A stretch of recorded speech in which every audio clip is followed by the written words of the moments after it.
Assalamualaikum warahmatullahi wabarakatuh. Selamat bertemu lagi dengan saya, masih dalam video pembelajaran.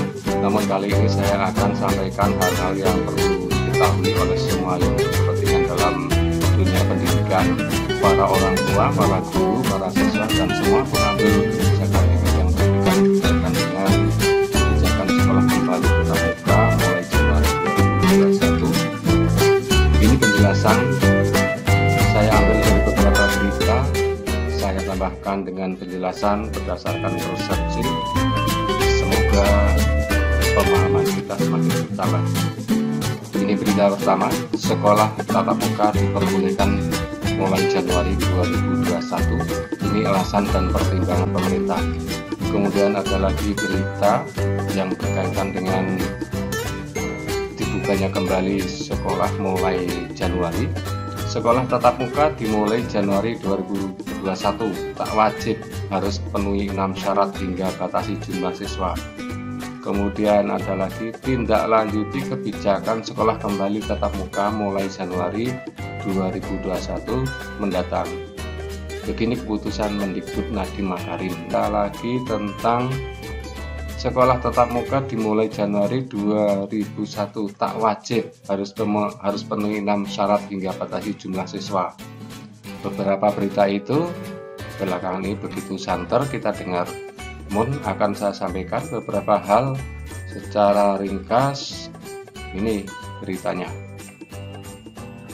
bahwa Kementerian Pendidikan dan Kebudayaan atau Kemendikbud memutuskan untuk memberi izin bagi sekolah mulai belajar tatap muka pada Januari 2021. Dalam keterangan resminya, Menteri Pendidikan dan Kebudayaan Nadiem Makarim menjelaskan penyesuaian kebijakan tersebut adalah dengan memberikan kewenangan pada pemerintah daerah atau Pemda untuk memberikan izin pembelajaran tatap muka. Pemberian izin ini bisa serentak atau bertahap, bergantung pada kesiapan daerah sesuai dengan diskresi atau keputusan kepala daerah dan berdasarkan evaluasi mana daerah yang siap atau tidak. Keputusan Nadiem ini mendapatkan sambutan yang beragam dari masyarakat. Dalam sejumlah percakapan grup WhatsApp sekolah, banyak orang tua yang cemas akan kesiapan anak maupun sekolah dalam pembelajaran tatap muka. Lantas, apa alasan yang mendasari pemerintah untuk membuka sekolah tatap muka pada awal tahun depan? Dalam panduan pembelajaran pada semester genap tahun ajaran 2020-2021, di masa pandemi COVID-19, alasan utama yang mendasari pemerintah untuk memberlakukan kebijakan ini adalah adanya kekhawatiran semakin lama pembelajaran tatap muka tidak terjadi, semakin besar dampak negatif yang terjadi pada anak. Seperti yang kita ketahui, selama pandemi COVID-19, pembelajaran dilakukan secara daring. Setelah berbulan-bulan belajar di rumah, kini para siswa bersiap untuk kembali belajar di sekolah. Hal yang perlu kita ketahui dari kebijakan itu adalah, yang pertama, dibolehkan tapi tidak diwajibkan. Pembelajaran tatap muka yang kembali akan dilakukan pada 2021 sifatnya bukan kewajiban. Menurut Pak Menteri, kebijakan kembali membuka sekolah untuk pembelajaran tatap muka sifatnya diperbolehkan atas keputusan 3 pihak. Yang kedua, boleh dibuka jika sudah penuhi 6 syarat. Ditekankan fleksibilitas pada kebijakan pembukaan kembali sekolah. Tetapi dia pun mengingatkan ada sejumlah syarat yang wajib dipenuhi. Semua sekolah hanya diperbolehkan menggelar pembelajaran tatap muka apabila sudah memenuhi 6 syarat. Keenam syarat itu menitikberatkan pada dukungan sarana kesehatan untuk mencegah potensi penularan COVID-19. Yang pertama adalah sanitasi dan kebersihan toilet, sarana cuci tangan, dan disinfektan. Kemudian yang kedua, akses kepada fasilitas pelayanan kesehatan. Yang ketiga adalah kesiapan menerapkan wajib masker. Yang keempat, memiliki termogan. Kemudian yang kelima, pemetaan warga satuan pendidikan harus mengetahui siapa yang memiliki komorbiditas dari guru-gurunya dan muridnya, yang tidak memiliki akses transportasi yang aman, dan tentunya riwayat perjalanan dari daerah dengan tingkat risiko yang tinggi. Dan yang keenam, adanya persetujuan komite sekolah dan perwakilan orang tua.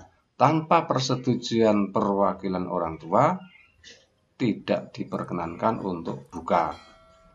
Sekolah wajib bergiliran dan pakai masker. Selain 6 syarat yang harus dipenuhi sekolah, diungkapkan sejumlah pedoman penting dalam pembukaan kembali sekolah tatap muka pada Januari 2021. Ini ditekankan adanya keharusan sekolah dalam membatasi jumlah siswa yang melakukan pembelajaran tatap muka. Yang pertama, ini adalah standar bahwa yang terpenting adalah kapasitas pembelajaran maksimal 50%. Jadinya, mau tidak mau semua sekolah harus melakukan rotasi atau yang disebut dengan shifting. Tidak boleh kapasitas full, harus dengan rotasi. Yang dimaksud dengan shifting adalah para siswa melakukan pembelajaran tatap muka secara bergiliran, sehingga di satu saat hanya ada setengah dari kapasitas kelas yang melakukan pembelajaran tatap muka. Kemudian yang keempat, larangan olahraga, ekstrakurikuler, dan operasional kantin. Diungkapkan sejumlah aturan larangan dalam kegiatan belajar tatap muka selama pandemi. Larangan itu utamanya tentang sejumlah kegiatan yang memicu terjadinya kerumunan. Artinya, kantin tidak diperbolehkan beroperasi. Kegiatan berolahraga, ekstrakurikuler tidak diperbolehkan untuk dilakukan. Anak-anak hanya boleh masuk kelas, belajar, lalu pulang. Dengan kata lain, seluruh kegiatan yang di luar belajar mengajar tidak boleh dilakukan. Juga contoh sejumlah kegiatan yang tidak boleh dilakukan antara lain, orang tua tidak boleh menunggui siswa di sekolah. Kegiatan istirahat di luar kelas juga tidak diperbolehkan, dan pertemuan orang tua murid juga tidak dibolehkan. Jadi, pesan penting pemerintah adalah belajar tatap muka di sekolah tidak seperti saat normal. Ini sangat di luar normal karena kapasitasnya hanya setengah dan tanpa aktivitas kerumunan apapun. Kerjasama Pemda, gugus tugas daerah, kepala dinas pendidikan, sekolah, orang tua, hingga siswa sangat penting untuk menyukseskan hal ini. Dan ungkapan beberapa penjelasan mengenai berita-berita yang benar pada belakangan ini tentang masuk kembali siswa tahun pelajaran 2020-2021 semester 2006. Dan Assalamualaikum warahmatullahi wabarakatuh.